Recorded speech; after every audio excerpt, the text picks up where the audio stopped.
বন্ধুরা, স্বাগত জানাই আপনাদের মিষ্টিদা ব্লগারে। আজকে আমি লোট্টা মাছ রান্না করব। লোট্টা মাছের চচ্চড়ি। প্রথমে লবণ দিয়ে দিলাম। এ দেখুন মাছ, লোট্টা মাছ, গুঁড়া লোট্টা আর কি। লোট্টা মাছের মধ্যে প্রথমে লবণ দিয়ে দিলাম। পেঁয়াজ কুচি,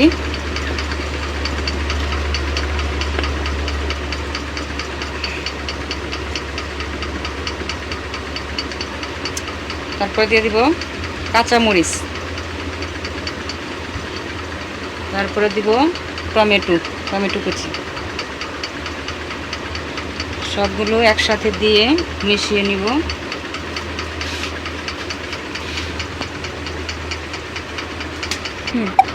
এবার দিব হলুদ গুঁড়ো, হলুদের গুঁড়ি,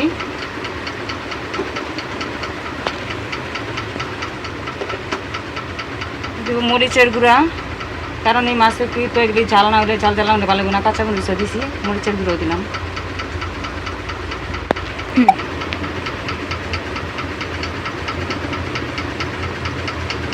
মরিচের গুঁড়া। এবার আমি এগুলো একসাথে মিলিয়ে নিব। মাছ এগুলা এমনি ভেজে রান্না করা যাবে না। ভেজে রান্না করলে মাছ এগুলো একটু থাকবো না, মাছ একদম গলে ভর্তি হয়ে যাবে। কারণ এই মাছ অনেক নরম, লোট্টা মাছ অনেক নরম। এই লোট্টা মাছ ভেজে রান্না করা যায় না। এই জন্য একসাথে সব কিছু মিলিয়ে মেখে তারপরে রান্না করতে হবে। লোট্টা মাছ চিনব না। মাখা হয়ে গেছে, এখন একটু রেখে দিব। 10 মিনিটের মতো। সো গাইস, ফিরে আসছে 10 মিনিটের মতো। পরিষ্কার হয়েছে নি? তো এখন তেল দিয়ে দিব।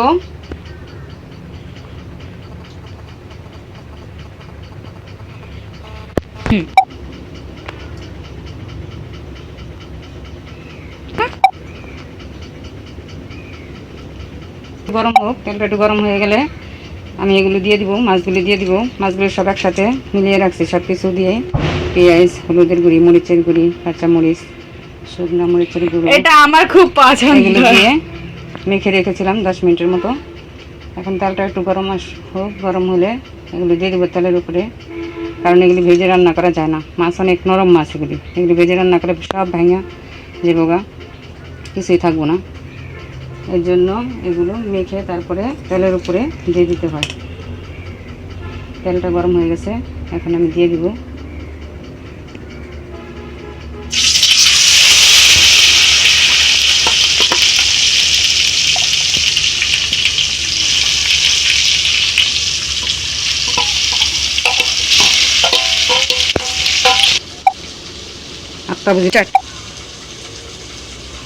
এবার ঢাকা দিয়ে দিব। মাছ বেশি নাড়াচাড়া করা দেবো না, নাড়াচাড়া করলে ভেঙে দেবো গা। এখন ঢাকা দিয়ে তারপরে আস্তে আস্তে ভাপে সিদ্ধ হবে। দেওয়া দিব না, জলও দেওয়া দিব না।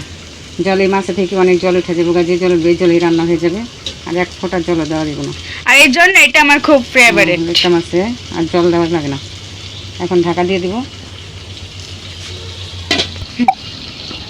এবার ঢাকাটা উঠে একটু নেড়ে দিব, কারণ নিচটা যদি লেগে যায় এর জন্য একটু নেড়ে দিতে হবে।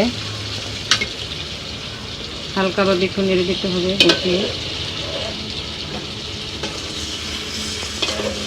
এগুলো গুঁড়া লোটটা, বড় লোটটা না। বড় লোটটা হলে তো আর মোটা মোটা বড় বড় হতো, গুঁড়া সাইজের। এখন বড় লোটটা পাওয়া যায় না, ছোট ছোট সাইজের। তারপরে দেখুন ভাজি নাই যে, তারপরেও মাছগুলো কিন্তু হয়েছে, ভেঙে গেছে গা, এগুলো জায়গা। বড় লোটটা হলে তাও একটু থাকে, গুঁড়াতে এগুলা। এই জন্য একদম হালকাভাবে, বেশি একটা নাড়াচাড়াও করা যায় না। আর একটু ঢেকে দিব, আর একটু সিদ্ধ হোক।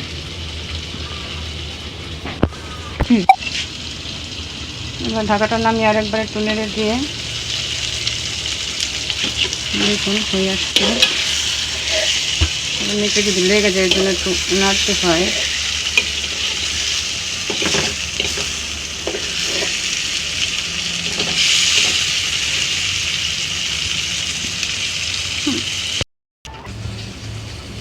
দেখুন বন্ধুরা, এবার তরকারিটা আমার হয়ে গেছে।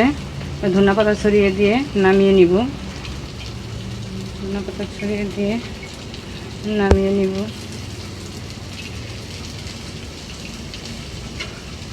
এখন এগুলো একদম শুকনো শুকনো হবে।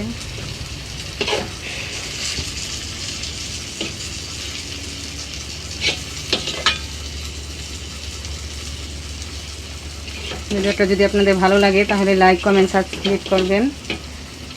আর সবাই ভালো থাকবেন, সুস্থ থাকবেন, সাবধানে থাকবেন। Goodbye.